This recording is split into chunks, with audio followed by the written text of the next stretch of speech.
Le gars a raison. La Chine, là, tu vas vendre quoi et tu ne vas pas t'en sortir. C'est ça. Ne serait que 0,001% de la population qui veulent ton produit. Tu as un marché garanti. Yeah. L'Inde aujourd'hui, là,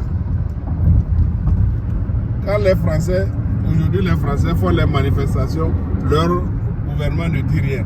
Pourquoi il ne dit rien? Pourquoi elle ne dit rien? Elle sait pertinemment que si aujourd'hui, ils s'hasardent à maintenir ce train de vie, ils ne vont pas faire 2 ans. Parce que le monde est en train de changer. Yeah. Le monde est en train de changer. Que ce soit Sarkozy, Macron, qui viennent nous dire à nous les Africains que notre problème c'est parce qu'on fait beaucoup d'enfants. C'est quoi ton affaire? C'est une leçon de quelqu'un qui n'a même pas un enfant. Hein. Oui! Yeah.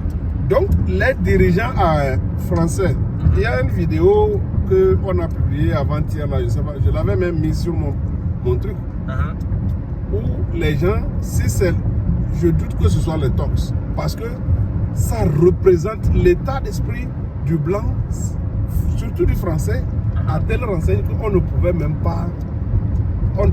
Je donne pas un peu, je n'ai pas vérifié l'information, mais je pense qu'elle peut être proche de la réalité.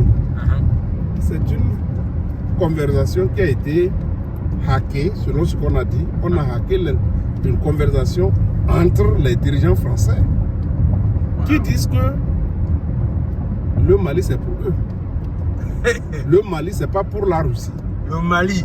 Que c'est pour eux. Et que s'ils perdent le Mali, c'est qu'ils vont perdre leur rang économique. Et que, oui, et qu'ils peuvent tout, ils n'ont qu'à tout faire. Ils ont dit qu'ils ont donné les moyens. Comment ils n'arrivent pas à infiltrer le pouvoir malien? Et ils ont dit que non, peut-être il y a quelqu'un là-bas qui veut de l'argent. Donc, en d'autres termes, on peut aller donner l'argent, repérer, ils ne peuvent plus rapatrier leurs ressources minérales comme ils le faisaient avant.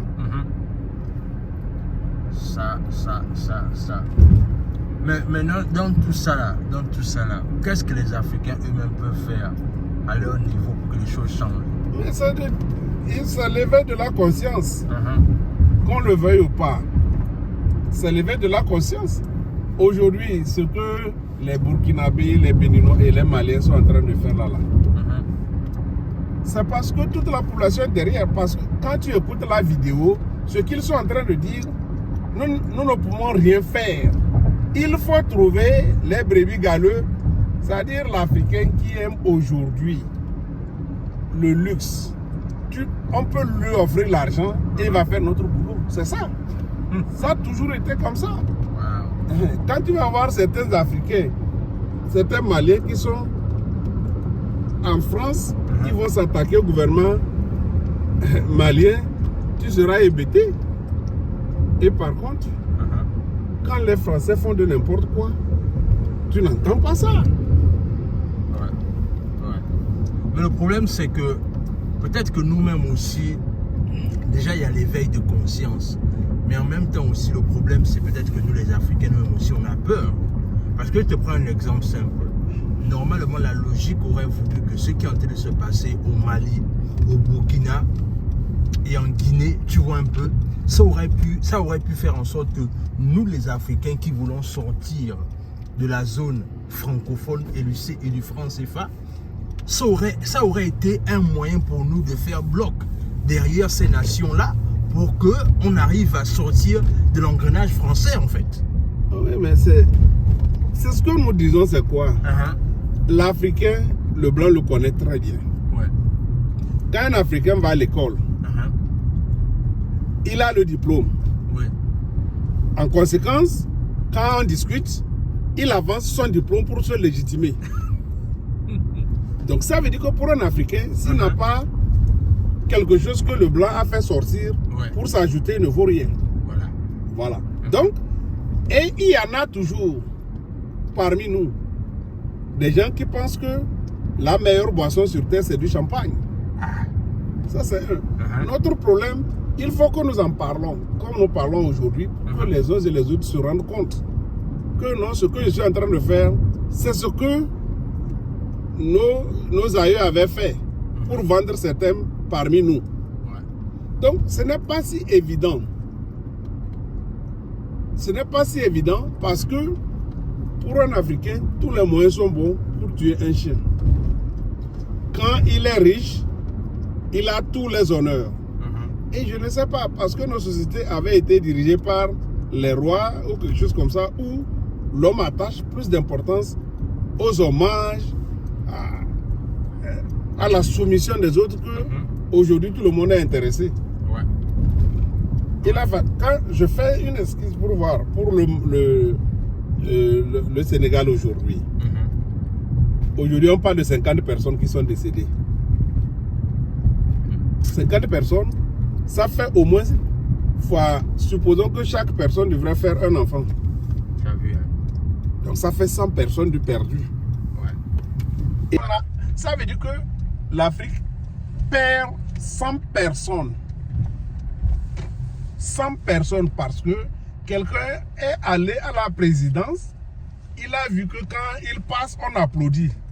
Quand il passe, on applaudit. Donc, ce que l'Africain devrait, nous allons peut-être essayer de faire, c'est de démystifier cette histoire de pouvoir. Ne pas avoir un président comme quelqu'un qui est super. C'est ça le problème. C'est dans quel pays africain et quel pays occidental tu vois, si ce n'est pas la France où Macron aime de temps en temps se faire le bain de foule jusqu'à prendre les gifles. Dans les autres, tu ne vois pas ça. Donc, aussi longtemps que dans mon pays, tu vas voir quelque chose là, vous discutez, quelqu'un dit, tu me connais? Voilà. C'est ça le problème. Mais maintenant, la question que j'ai envie de te poser, toi qui est, voilà, et c'est bien de parler de ça. Alors, on va finir par ça, c'est que, en vérité, parlons un peu de la question du franc CFA. Toi qui es dans la comptabilité, parlons un peu de la question du franc CFA. Est-ce que le franc CFA empêche l'économie? D'ailleurs, quel est ton point de vue sur le franc CFA déjà? Non, mais moi, je n'ai pas une spécialité dedans, mais j'ai fait l'économie monétaire. Et donc, quand tu regardes, toi et moi sommes les clients de la banque.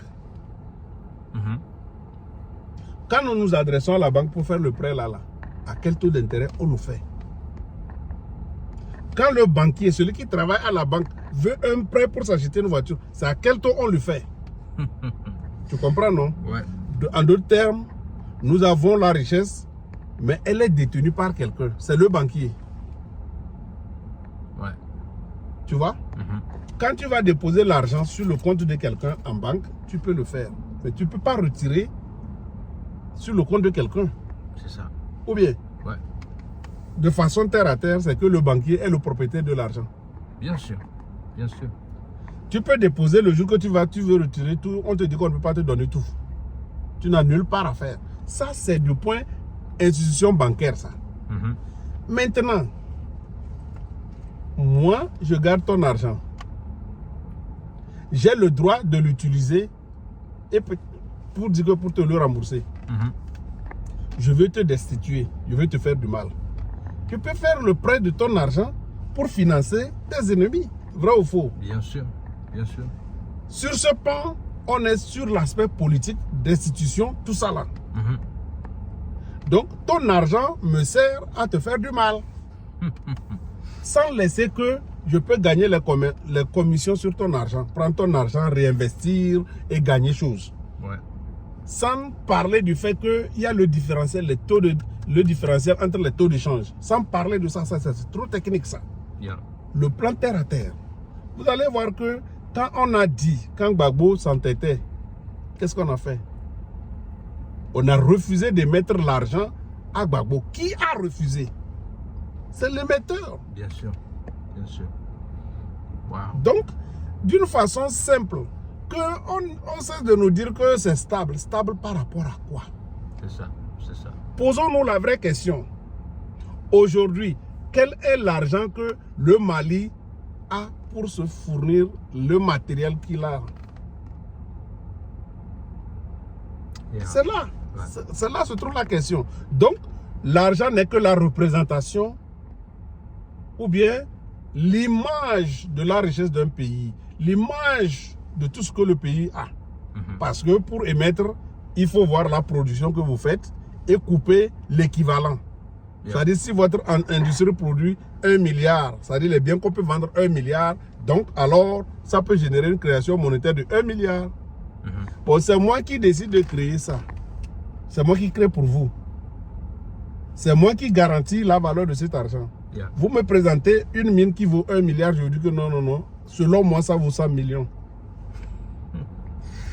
Waouh, waouh, waouh, waouh. Donc, c'est moi qui vous classifie. Effectivement. C'est moi qui fait que vous êtes classifié de riches ou de pauvres. Donc, sur ces aspects-là, on cesse. C'est-à-dire, quand les gens comme ceux qu'on avait pris, le garçon de la FMI, ou bien quoi là, je ne veux pas donner son nom. On les a pris pour faire de la figuration. Moi qui suis en train de te parler là, j'ai été embauché dans une entreprise pour servir de figuration, un figurant. C'est-à-dire pour dire que nous aussi on a embauché un noir. Un noir, Donc si tu n'es pas aussi béni par tes ancêtres pour savoir que je suis utilisé, tu penses que tu es quelque chose. Tu penses que tu es quelqu'un. Voilà. Effectivement. On nous dit que entre-temps, vous avez eu Charles Taylor, après tout, on va le juger. Charles Taylor a trouvé où les armes. Donc quand on t'utilise, à la fin, on jette. Aujourd'hui, Macky Sall, qui se dédie sans une... Non, quand même là. Moi, j'ai grandi au village où la parole donnée d'un homme vaut toute son existence. Bien sûr. Mais aujourd'hui, il n'y a plus ça. Tu ne peux pas trouver quand les gens sont permis, parce qu'il y a le vin, parce qu'il y a... On dirait que c'est là. Il va mourir avec ça. C'est ça. Bon, non, ce qu'on va faire, c'est que là, François, quand il a commencé là, c'est difficile de l'arrêter. On va faire une émission bien propre là-dessus, bien carabinée avec les bonnes questions. Donc, on va le faire. Là, on doit foncer quelque part, là. On est ensemble, la famille.